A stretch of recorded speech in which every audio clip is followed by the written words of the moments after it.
इस वीडियो से पहले मैंने ऑलरेडी दो मिड कैप म्यूचुअल फंड को कंपेयर करके रखा हुआ है, Motilal Oswal and HDFC mid cap. But आज हम जिन मिड कैप म्यूचुअल फंड्स के बारे में बात करने वाले, ये पुराने मिड कैप है, बहुत ही पुराने मिड कैप है। इनको मार्केट के अंदर 20 से लेकर 30 साल का टाइम हो चुका है और ये बहुत ही लंबे टाइम से इन्वेस्टर्स को कंसिस्टेंट परफॉर्मेंस देते आ रहे हैं। एक का नाम है Nippon India growth mid cap mutual fund, जो कि अपने एग्रेसिव अप्रोच के लिए जाना जाता है, जो बहुत ही एग्रेसिव म्यूचुअल फंड है, एग्रेसिव बेट लेता है। वहीं दूसरा मिड कैप है Kotak mid cap mutual fund, जिसको लोग कंसिस्टेंट कंपाउंडिंग मशीन बोलते हैं अभी के टाइम में, क्योंकि ये लंबे टाइम से कंसिस्टेंट परफॉर्मेंस देता आ रहा है इन्वेस्टर्स को। आज हम इन दोनों म्यूचुअल फंड को कंपेयर करने वाले हैं और बहुत ही ज्यादा इंपॉर्टेंट वीडियो होने वाली है मिड कैप के इन्वेस्टर्स के लिए, क्योंकि बहुत सारे लोगों ने इन मिड कैप के अंदर पैसा इन्वेस्ट करके रखा हुआ है और बहुत सारे लोगों को ऐसे मिड कैप की तलाश होती है जो आने वाले 10 साल के अंदर में आपको एक बढ़िया परफॉर्मेंस दे पाए, कंसिस्टेंट रिटर्न दे पाए एंड सबसे इंपॉर्टेंट, जब मार्केट नीचे गिर रहा हो उस टाइम पर ये म्यूचुअल फंड सबसे कम नीचे गिरे। तो इस पूरे वीडियो को एंड तक वॉच करिएगा, क्योंकि जो अच्छा डिसीजन होता है ना, वो इंफॉर्मेशन के बेसिस पे होता है,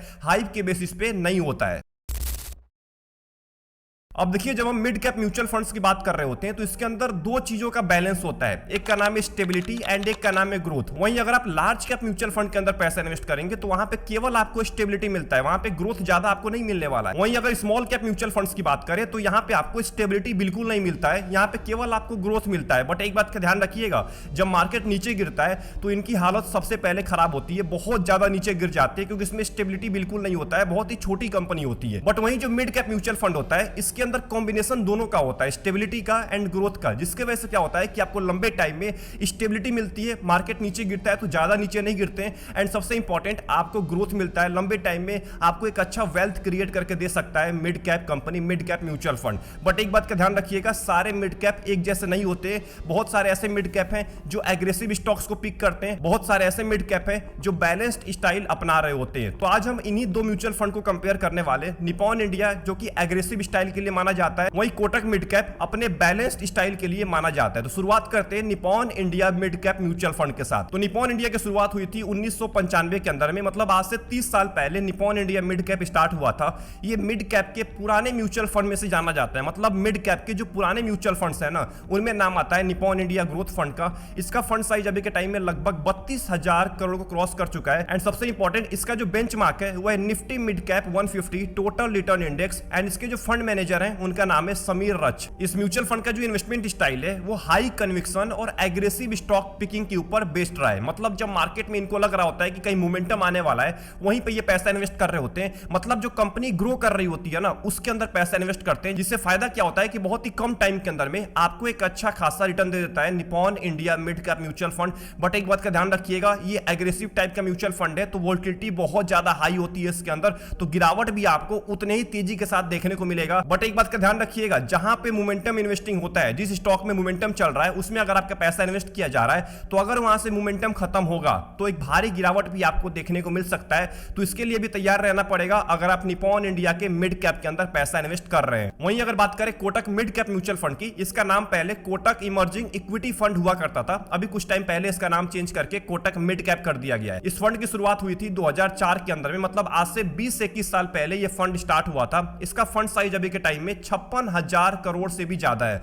सोचिए कितने सारे लोगों ने पैसा इन्वेस्ट करके रखा हुआ है इस म्यूचुअल फंड में, जो कि पुराना म्यूचुअल फंड है, तो लोगों को बहुत ज्यादा कंसिस्टेंट परफॉर्मेंस देता आ रहा है। इसके फंड मैनेजर है अतुल भोले एंड इसका बेंचमार्क है Nifty mid cap 150 total return index. Kotak mid cap का जो इन्वेस्टमेंट स्टाइल है वो कंप्लीटली बैलेंस्ड और डिसिप्लिन के ऊपर बेस्ड है। अब देखिए, ये बॉटम अप अप्रोच को फॉलो कर रहे होते हैं। इसका मतलब सिंपल होता है कि ये कंपनीज को चूज करने से पहले उसके फंडामेंटल एनालिसिस को बहुत ही अच्छे से करते हैं। मतलब बहुत सारे ऐसे म्यूचुअल फंड होते हैं जो हाइप में आके पैसा इन्वेस्ट कर रहे होते हैं, मतलब जिस कंपनी के अंदर मोमेंटम चल रहा होता है, जैसे निप्पॉन इंडिया है, वो मोमेंटम के साथ पैसा इन्वेस्ट करेगा, वो मार्केट के हाइप के साथ पैसा इन्वेस्ट करता है। बट वहीं जो Kotak mid cap mutual fund है, ये अच्छे से उस कंपनी के बारे में रिसर्च करने के बाद, उसके फंडामेंटल एनालिसिस करने के बाद उस कंपनी को चूज करता है अपने पोर्टफोलियो के अंदर। अगर बात करें कि कोटक मिड कैप किस चीज के ऊपर ज्यादा फोकस करता है, तो ये तीन चीजों के ऊपर ज्यादा फोकस करते हैं। पहले का नाम है earning visibility plus strong balance sheet plus leadership potential. इन तीनों चीज के ऊपर फोकस करते हैं जिसकी वजह से आपको लंबे टाइम में एक कंसिस्टेंट रिटर्न मिल पाता है। अब हम बात करने वाले हैं इन दोनों म्यूचुअल फंड के रिटर्न के बारे में,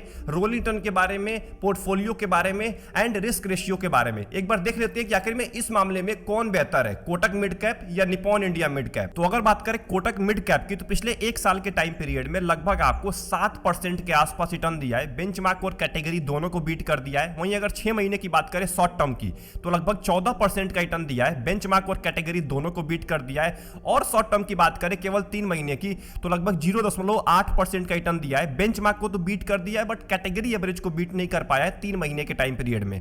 वहीं अगर 2 साल की बात करें, लगभग 25% से ज्यादा रिटर्न दिया है, अपने बेंचमार्क और कैटेगरी दोनों को बीट कर दिया है। और 2 साल में 25% का रिटर्न बहुत ज्यादा होता है। वहीं अगर 5 साल की बात करें तो लगभग 28% का रिटर्न दिया है, बेंचमार्क और कैटेगरी दोनों को बीट कर दिया है। एंड अगर लंबे टाइम की बात करें पिछले 12 साल की, तो लगभग आपको 21% का रिटर्न दिया है, बेंचमार्क और कैटेगरी दोनों को लगभग बीट कर दिया है। वहीं अगर Nippon India growth mid cap की बात करें तो पिछले एक साल में लगभग आपको 5.5% के आसपास रिटर्न दिया है, बेंचमार्क और कैटेगरी दोनों को बीट कर दिया है। शॉर्ट टर्म की बात करें 6 महीने की, तो यहां पे देखिए लगभग 9.6% का रिटर्न दिया है, बेंचमार्क को तो बीट कर दिया है बट कैटेगरी एवरेज को बीट नहीं कर पाया है 6 महीने के टाइम पीरियड में। 2 साल की बात करें लगभग 26% का रिटर्न दिया है, जो कि बहुत ज्यादा है, कैटेगरी और बेंचमार्क दोनों को बीट कर दिया है। 5 साल के अंदर में 30% का रिटर्न दिया है, 5 साल में 30% का, जो कि आसानी से कोटक मिड कैप को बीट कर दिया है और बेंचमार्क कैटेगरी को तो आसानी से बीट कर दिया है। वहीं अगर लंबे टाइम की बात करें, पिछले लगभग 12 साल की बात करें तो लगभग 19% का रिटर्न दिया है, बेंचमार्क को तो बीट कर दिया है बट कैटेगरी एवरेज को बीट नहीं कर पाया है। यहां पे देखिए कैटेगरी एवरेज को बीट नहीं कर पाया है, वहीं कोटक मिड कैप आसानी से अपने कैटेगरी एवरेज को बीट कर दिया है पिछले 12 साल के टाइम पीरियड में। Kotak mid cap mutual fund की अगर हम रैंकिंग के बारे में बात करें तो यहां पे देखिए 10 साल के टाइम पीरियड में ये म्यूचुअल फंड 3 नंबर पे रैंक कर रहा है अपने पूरे मिड कैप कैटेगरी में। 5 साल की बात करें 8 नंबर पे रैंक कर रहा है, 3 साल में 11 नंबर पे, 2 साल में 12 नंबर पे एंड 1 साल के अंदर में 7 नंबर पे रैंक कर रहा है। शॉर्ट टर्म की बात करें 6 महीने में तो लगभग 6 नंबर पे रैंक कर रहा है अपने पूरे कैटेगरी के अंदर। मतलब एक चीज दिख रही है कि लंबे टाइम में तो अभी के टाइम में टॉप 5 के अंदर रैंक कर रहा है, बट अगर शॉर्ट टर्म की बात करें 1 साल 2 साल 3 साल की, तो अपने कैटेगरी में लगभग टॉप 10 के अंदर रैंक करने वाला म्यूचुअल फंड है। वहीं अगर Nippon India growth mid cap के बारे में बात करें तो 10 साल के टाइम पीरियड में 6 नंबर पे रैंक कर रहा है, 5 साल के अंदर में 4 नंबर पे रैंक कर रहा है, 3 साल के अंदर में 6 नंबर पे रैंक कर रहा है, 2 साल और 1 साल के अंदर में 10 नंबर और 12 नंबर पे रैंक कर रहा है। मतलब इसके अंदर भी दिख रहा है कि ये भी म्यूचुअल फंड टॉप 10 के अंदर रैंक करने वाला म्यूचुअल फंड है पूरे मिड कैप कैटेगरी में। बट लंबे टाइम के अंदर में ये म्यूचुअल फंड भी लगभग आपको 18 से लेके 19% का रिटर्न दिया है। वहीं अगर कोटक मिड कैप के एसआईपी रिटर्न के बारे में बात करें तो यहां पे देखिए 10 साल के टाइम पीरियड में लगभग आपको 21.5% का एनुअल रिटर्न दिया है अगर मैं एसआईपी की बात करूं।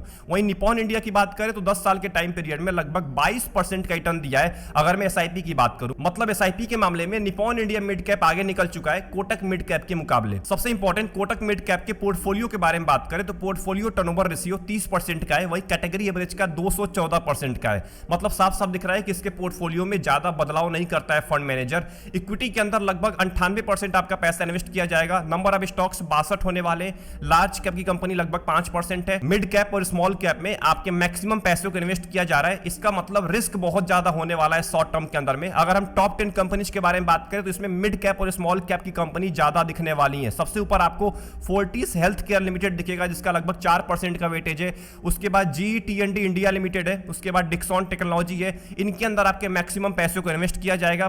आप इन टॉप 10 कंपनीज के बारे में अच्छे से रिसर्च कर लीजिएगा क्योंकि ये छोटी कंपनी भी है और मिड कैप कंपनी भी है, तो रिस्क बहुत ज्यादा होता है इन कंपनीज के अंदर। रिसर्च करने के बाद ही आपको इस म्यूचुअल फंड के अंदर पैसा इन्वेस्ट करना है। वहीं अगर निप्पॉन इंडिया मिड कैप के पोर्टफोलियो के बारे में बात करें तो पोर्टफोलियो टर्नओवर रेशियो केवल 6% का है। मतलब साफ साफ आपको दिख रहा है कि इसके अंदर तो कुछ बदलाव किया ही नहीं जाता है पोर्टफोलियो के अंदर। मतलब फंड मैनेजर जिन स्टॉक्स को पिक करता है उनको लंबे टाइम तक होल्ड करता है। अगर इक्विटी की बात करें 96% आपका पैसा इक्विटी में इन्वेस्ट किया जाएगा, नंबर ऑफ स्टॉक्स 95 होने वाले, लार्ज कैप की कंपनी 11% है, मिड कैप की 40% है, स्मॉल कैप की लगभग 14% है। मतलब इसके अंदर भी मिड कैप और स्मॉल कैप कंपनीज में ज्यादा पैसा आपका इन्वेस्ट किया जाएगा। अगर हम टॉप 10 स्टॉक्स के बारे में बात करें, सबसे ऊपर आपको इसके अंदर भी फोर्टिस हेल्थ केयर दिखेगा जिसका लगभग 3% का वेटेज है, BSC दिखेगा जिसका लगभग 2% का वेटेज है, उसके बाद चोलामंडलम फाइनेंशियल होल्डिंग जिसका लगभग 2.5% का वेटेज है, वोल्टास लिमिटेड इसका लगभग 2% का वेटेज है। तो ऐसे करके इन कंपनीज के बारे में अच्छे से रिसर्च कर लीजिएगा, तब आपको इस म्यूचुअल फंड के अंदर पैसा इन्वेस्ट करना है। अगर कोटक मिड कैप के रिस्क रेशियो के बारे में बात करें तो स्टैंडर्ड डेविएशन देखिए लगभग 12.5 के आसपास है, जो कि कैटेगरी एवरेज के मुकाबले कम है। इसका मतलब आपको कैटेगरी एवरेज एवरेज के मुकाबले कम वोलेटिलिटी देखने को मिलेगा शॉर्ट टर्म में।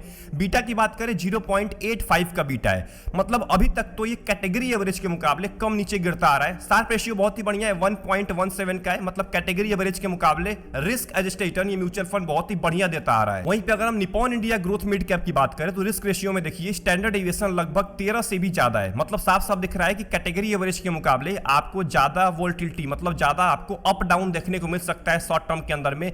बीटा कैटेगरी एवरेज से ज्यादा है तो गिरावट भी ज्यादा आपको देखने को मिल सकता है। शार्प रेशियो बहुत ही बढ़िया है, कैटेगरी एवरेज से बहुत ज्यादा है, तो रिस्क एडजस्टेड रिटर्न ये म्यूचुअल फंड बहुत ही बढ़िया देता आ रहा है। मतलब एक चीज आपको क्लियर दिख रही है कि निप्पॉन इंडिया ज्यादा रिस्की है कोटक मिड कैप के मुकाबले। एंड आखिरी में अगर हम इन दोनों मिड कैप के पिछले 3 साल के रोलिंग रिटर्न को कंपेयर करें तो यहां पे अगर आप इस ग्राफ को चेक करेंगे तो सबसे ऊपर जो आपको लाइन दिख रही है ब्लू कलर की, ये है निप्पॉन इंडिया की। उसके नीचे जो ऑरेंज कलर की लाइन है ये कोटक मिड कैप की, एंड सबसे नीचे वाली जो लाइन है ये इक्विटी मिड कैप की। मतलब एक चीज क्लियर है कि यहां पे साफ साफ दिख रहा है कि Nippon India growth mid cap ने आसानी से कोटक मिड कैप को बीट कर दिया है रोलिंग रिटर्न के मामले में। क्योंकि अगर आप यहां पे चेक करेंगे तो देखिए कोटक मिड कैप का जो एवरेज रिटर्न है वो लगभग 24% का है, वहीं निप्पॉन इंडिया का लगभग 28% का है, वहीं मीडियन रिटर्न कोटक का लगभग 25% का है, वहीं निप्पॉन का लगभग 28% का है, मैक्सिमम रिटर्न कोटक का लगभग 29% का है, वहीं निप्पॉन का लगभग 33% का है। मतलब सीधा सा आपको कैलकुलेशन दिख रहा है कि यहां पे रोलिंग रिटर्न के मामले में निप्पॉन इंडिया ने कोटक मिड कैप को आसानी से बीट कर दिया है। वहीं अगर रिटर्न डिस्ट्रीब्यूशन की बात करें तो 15 से लेकर 20% के बीच में 9% of time Kotak mid cap ने आपको 15 से लेकर 20% के बीच में रिटर्न दिया है,